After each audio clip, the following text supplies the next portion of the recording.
Hey guys, we're back for another Mythic Legions review, of course, taking a look at one of the more normal type characters in this wave, the sort of just regular humans. So today we're taking a look at Ravaena, and we've got her there in that standard Mythic Legions packaging, of course. You can see her there in the front, in that window. We've got a bile for her on the side, and then the back has that same artwork that we've seen throughout the line. So let's pull her out and take a look. So here she is out of the package, guys, our Ravaena figure. And this figure is interesting in terms of what she represents because she is the fan vote figure. So all of her design elements, colors, parts, all of that good stuff were decided upon by the Kickstarter backers on the Horsemen forums.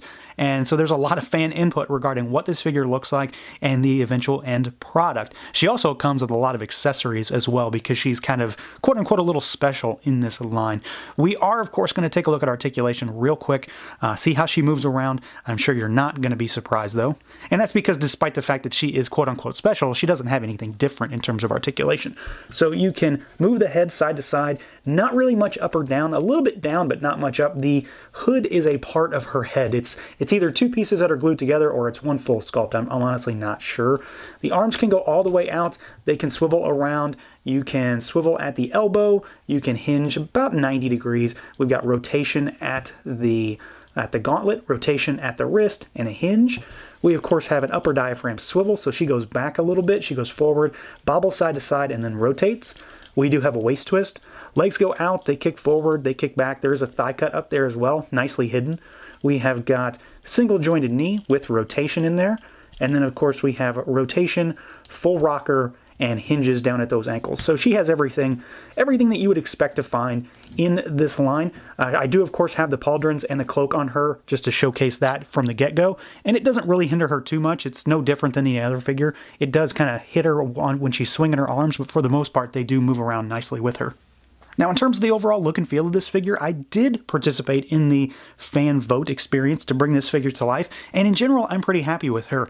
I like the combination of parts. She looks like a ranger almost, is really what I get out of her. We see a lot of kind of elvish style of influence with the wrist guards, with the gauntlets, with the shin guards and the knee pads, but then the midriff area of the figure, the torso, the waist is very knight-esque. It looks like something that, like Gwendolyn Heavensbrand wears or Delphine, stuff like that. So I like the idea that she is kind of lightly armored, but not fully exposed like Juno. So it's kind of a cross of different figures. And of course, I really dig the paint. I like the idea of the metallic blue with the kind of dirty gold and then the black all over for kind of an undersuit, which looks really fantastic. And of course, it's, top-notch paint quality as usual. I don't have any issues with how she's painted, and I just love the parts choices. I do, of course, have the pauldrons on this one. Like I mentioned, I do think they are required for this figure as far as I'm concerned. I think they work really well. Because of the hood, she kind of needs the cape, I think. So I think this is one where you'll want to use the pauldrons and the cloak. And these are kind of the standard Knights pauldrons, but they're done up in a different color, obviously. And they've got a little bit of patina on them to make them look old and worn a bit, but they also mesh with the rest of her armor. I do have the cloak on, like I mentioned, and I'm trying something a little different with this one this time. Instead of folding it over on itself and pegging both holes into the pauldrons, I've got each pauldron through one hole, and then the other holes are through her arm pegs. So the cloak actually wraps under her arms. I think it holds a little better and it kind of falls a little better on her. Of course, you can kind of see some of that here, which I don't particularly like, but I do think it sits well on her this way. So that might be something I try on some other figures, and I think it folds really nicely on the back side as well. So, you have options when it comes to the capes on these guys. There's no necessarily right or wrong way. I just figured I'd try something different. And I do think that the cape matches her armor really well. It's a different shade of blue from her actual armor, but it, of course, matches her hood quite nicely. And then underneath that hood, we've obviously got a face sculpt, so we need to take a look at that. So as far as the head sculpt goes, like I said, the hood is attached to it, so I'm going to give you as best of a look as I can. You kind of got to get in there because a lot of it really does cover her face. I do think that the head sculpt is pretty nice here. She has kind of a stoic, standard expression. I do have one slight gripe, and it's kind of situational. I feel like at times her eyes look like they're looking up. Her pupils are kind of pointed upwards, and I've seen that on other figures. There aren't tons and tons of examples to look at online right now, but I don't think it's unique to mine. I'm not sure it's necessarily a mistake. because they both do that, and they're both kind of centered in the exact same way.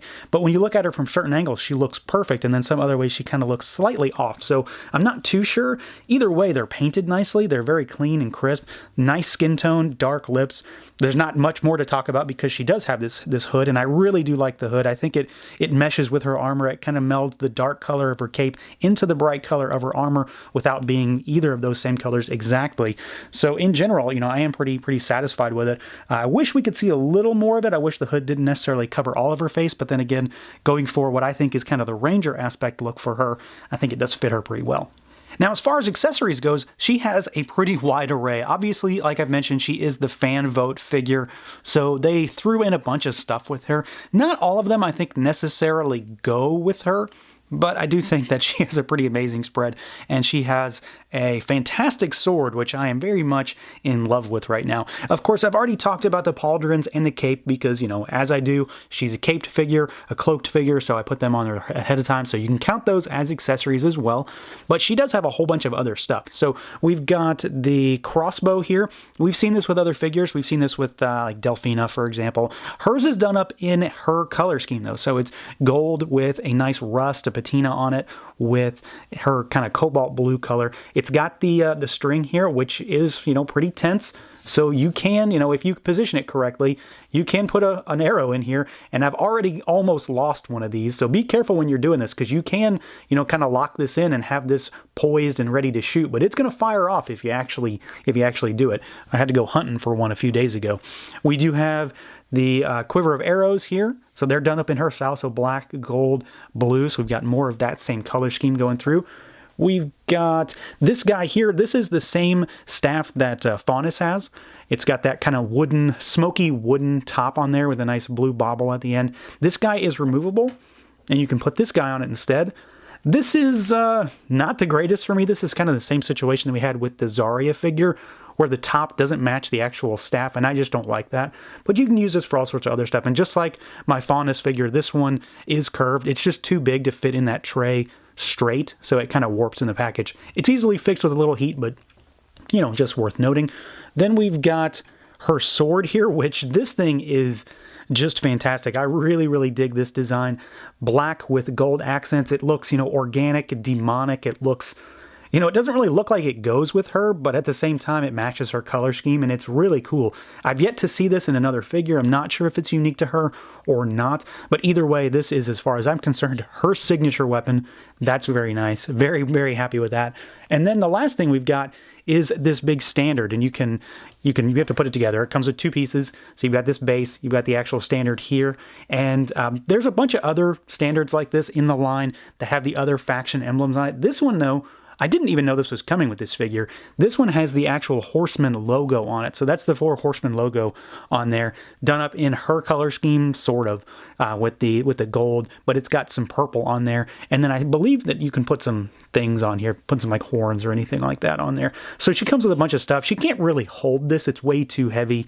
You could get it in her hand, but it's not really meant for that. It's meant for more of a decoration, on your shelf or in a case or something like that. And then we do have the same issue that we have with the other figures, just to reiterate that these guys, the staff is really, really thick, so she does have an issue with her hands being stretched a little bit. Otherwise, though, she holds everything just fine. So yeah, she has a ton of stuff. I mean, we've got a bow, a crossbow, we've got a sword, we've got 2 types of staff, we've got the quiver of arrows, we've got pauldrons, we've got a cloak, we've got the battle standard. So yeah, she just comes with about everything you can think of. Of course, she comes with the strap and all the adapters as well, but as far as true accessories, she is very much loaded. So obviously, I think it goes without saying that I'm a pretty big fan of this figure. Having known it pretty much for what we were getting and the end result, I'm very satisfied with how she turned out. It's cool to play a part in how this figure came to be. But in general, I just like the way she looks. I like the Ranger aspect to her design, where she's lightly armored with an elvish touch to some of those designs. I really dig the color scheme. And then, of course, the big thing is we just get so many accessories with this figure. And I don't think I even knew that some of these were coming. I don't recall knowing that the standard was coming at all. And I'm sure along the way, I just kind of forgot what was coming with this figure. But she is absolutely loaded with accessories, which, you know, I will never turn away. So she's a complete package when it comes to all that kind of stuff. Not to mention the fact that she's a really cool looking figure. She's got all the articulation we expect from this line. The only thing that I really don't necessarily like is that I feel like her eyes are kind of looking off center a lot, which definitely is a negative for me, but in some instances it looks just fine. So your mileage may vary on that one. But otherwise, that's going to do it for this look at the Mythic Legions Advent of Decay Ravaena figure. Let me know what you guys think. Feel free to like, comment, subscribe, and share, and until next time.